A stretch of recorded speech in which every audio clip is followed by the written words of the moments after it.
All right, teachers and students are adapting to a new way of life, a new way of learning, because as we all know, schools are closed for the time being. A lot of people having a hard time adjusting, which is completely understandable. We have never, ever done this before. Right now, joining us on the show is Enid Rey. She is the CEO of Our Piece of the Pie, which runs Opportunity Academy. She has some great tips and advice for us. Enid, first off, thanks so much for joining us here on the show. And then tell us first off more about Opportunity Academy. Well, thank you for having me, and a shout out to all our OPP staff and teachers who are keeping us virtual and operational during these times. Opportunity Academy is an alternative high school that was already using technology as part of its blended learning before the COVID-19 crisis. So we work with young people by providing in-house instruction, but also a learning platform that meets each student where they are in their learning.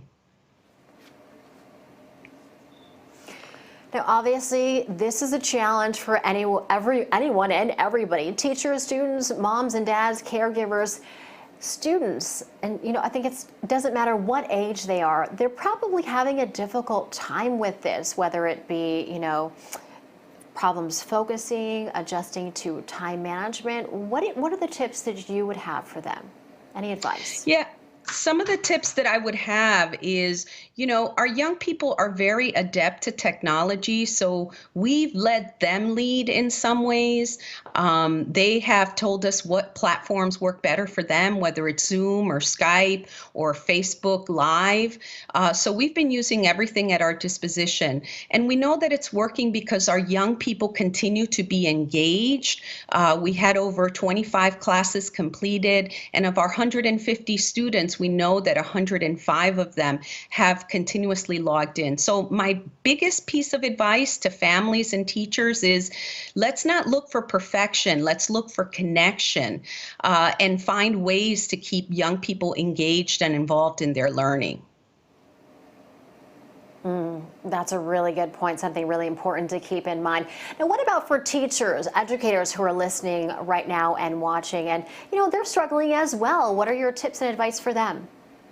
Yeah, the tips and advice are be patient with yourself. We're all learning this new technology. Students are great helpers at this time. In fact, they're showing their leadership in showing some of us, like my kids help me understand all the online platforms. And again, it really is about staying connected with young people and giving them a chance to still feel, though you're apart, that they're part of the learning community. And teachers, educators, as well as students really shouldn't be afraid to tell each other how they're doing with it, right? If they are struggling, they should go ahead and explain that, right? Yes, absolutely. And asking students is a great resource. They're right there. They often know a lot more about technology than we do as adults, because they're used to this virtual world. The other thing that we have found is that teachers are collaborating on content, so that it doesn't have to be one teacher developing everything for their class.